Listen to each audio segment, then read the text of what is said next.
So my friend No recently made this video about why even do anything. Why does one do things? Um, this is a question I've had to reckon with a number of times thanks to No's videos.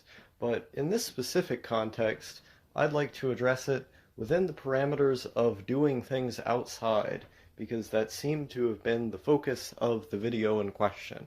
No went to a metal festival and it was really uncomfortable, and he had nothing but bad experiences outside of a few that he could recall where it seemed as though he was making the point that there's no point of really going out when overall just the experience of being out um, deadened whatever good effects those few good things did have. Like the experience of being there was just too uncomfortable. Um, and it made me think about the discomfort I experience when I go outside myself.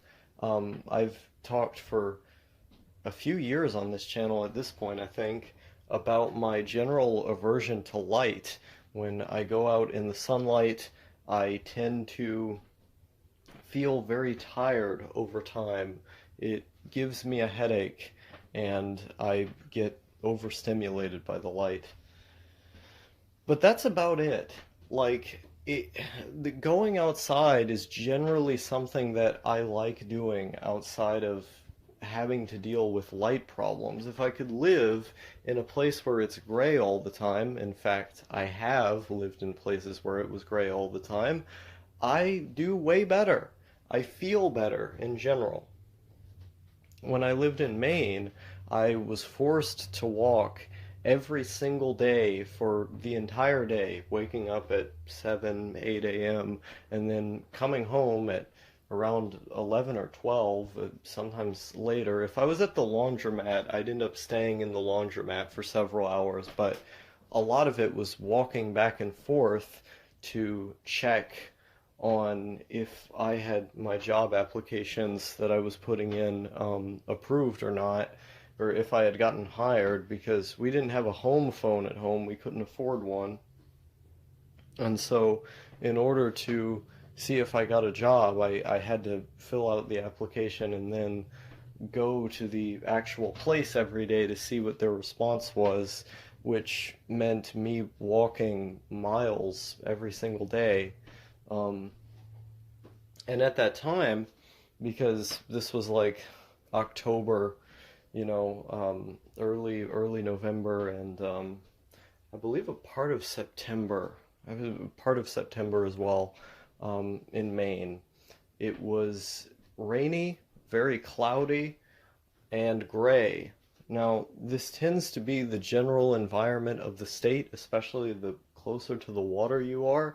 Lots of wind and such. But by the time October first hit, it was around like October 2nd or 3rd, I think it was. The snow had already come out, and I remember being so excited seeing the snow. Um, Maybe that was on Halloween, actually. Well, no, I remember it snowed on Halloween too. Anyway, um, basically, it was always raining where I was, in the part of the state I was in, Caribou, where I was living, and it had gray skies out all the time, very, very cold temperatures, sometimes getting into the negatives. It was not a beacon of sunshine the way that some other people watching this video might want to live at. It was the very opposite, the kind of environment that would depress many people.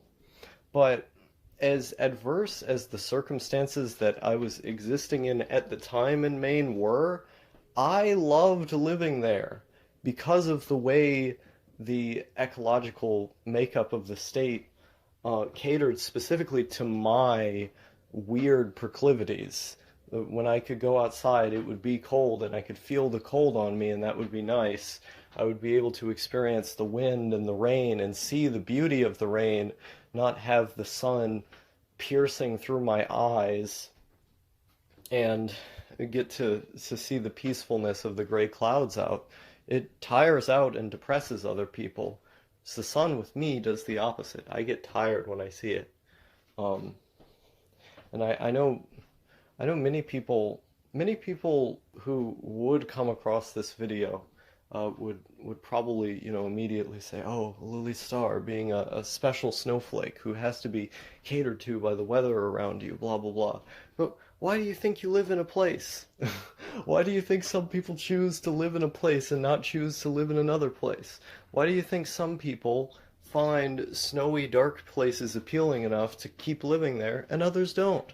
I'm sure there's many different reasons, but you don't think some people are just uncomfortable with consistent light? Phooey, I'm gonna hit you on the head. Anyway, I like going outside, but I have to be going outside in a place where the environment caters to me. And Maine was one of those places, especially in the season where I was there. But if I could just be in a place where it's gray all the time, I would be home free.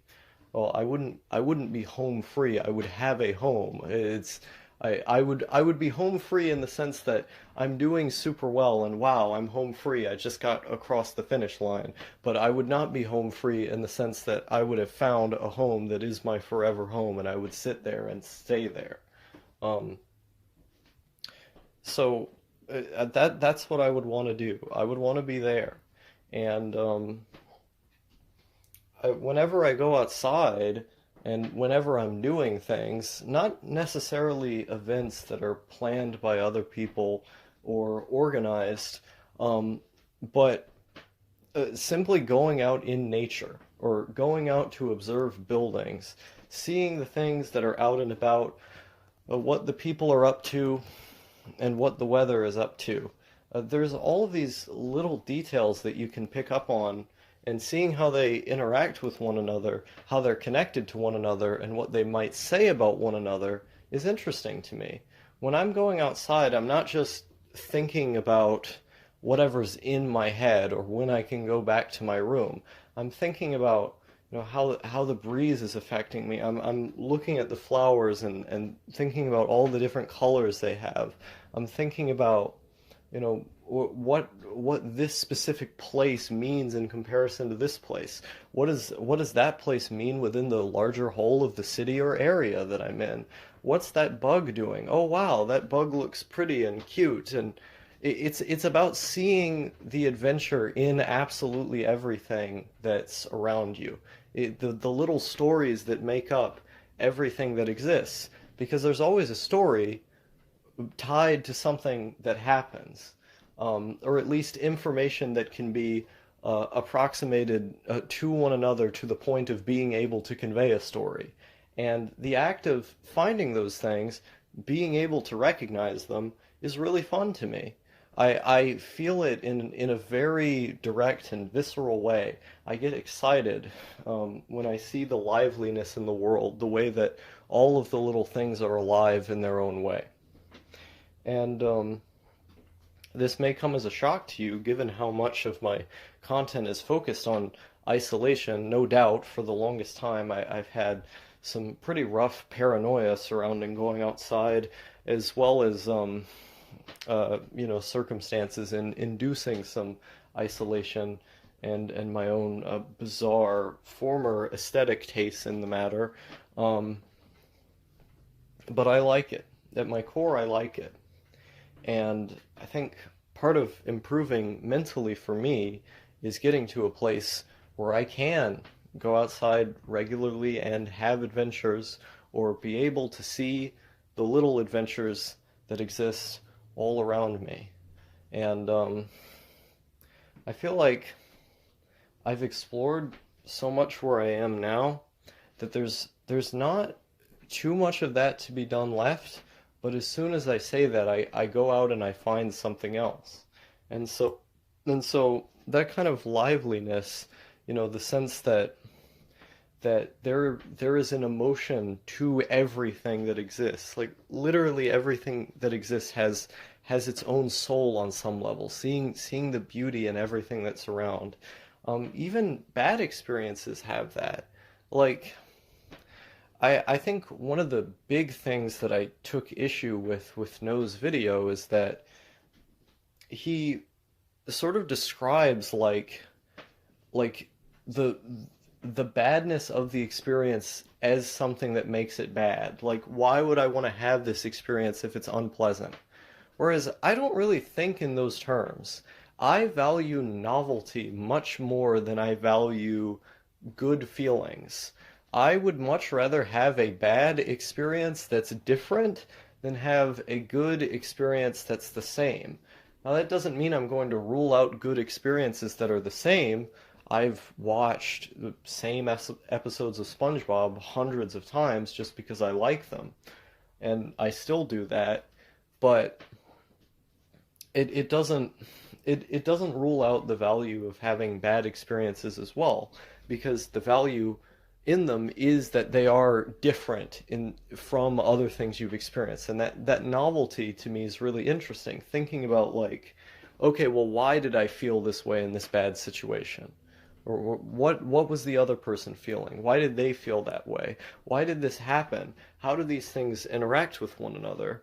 Um, and that gets into the reflective part of it, being able to have a new story to tell, which I mean, No sort of derides it in the video, acting like, I'm just gonna tell a story to you blokes on the internet. Is that the only thing I get? Is telling people on the internet what I'm doing? It's just ego. It's just ego. I'm talking on the internet, and it's like, man, I think there's more to a story than just sharing it with other people.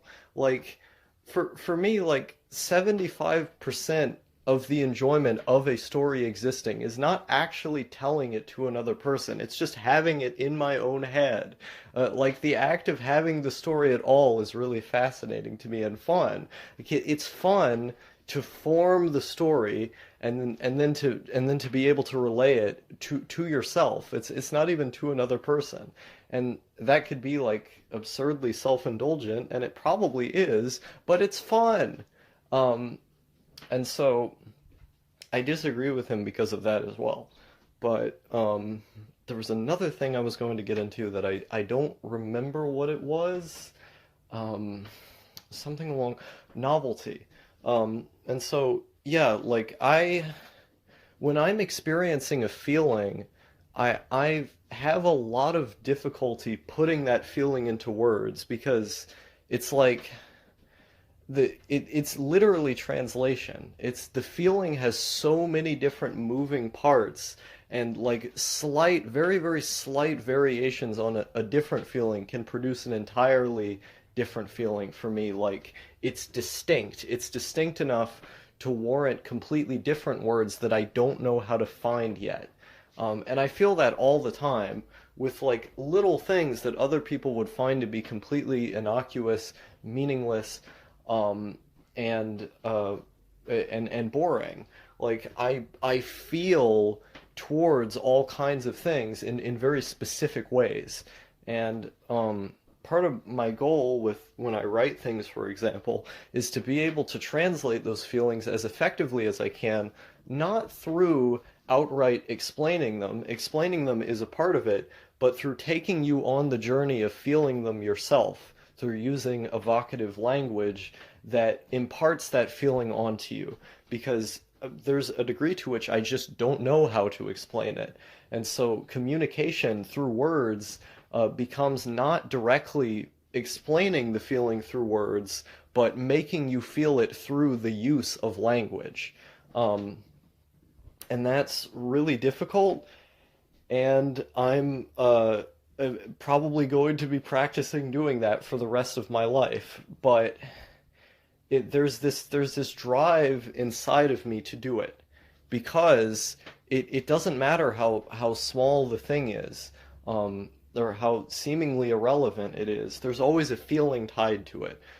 There's always a liveliness to it that, like, in order to translate it, there's so many, like, I keep saying little moving parts, but that's literally what it is. Like, there's so there's so many small details that, like, to translate the feeling into words, like, it's too specific. Um, or I'm not at the level to convey the specificity yet. Um, and like the novelty of that, of being able to feel just different things, not even necessarily good things, just feeling things for the sake of feeling things, is very, very meaningful to me.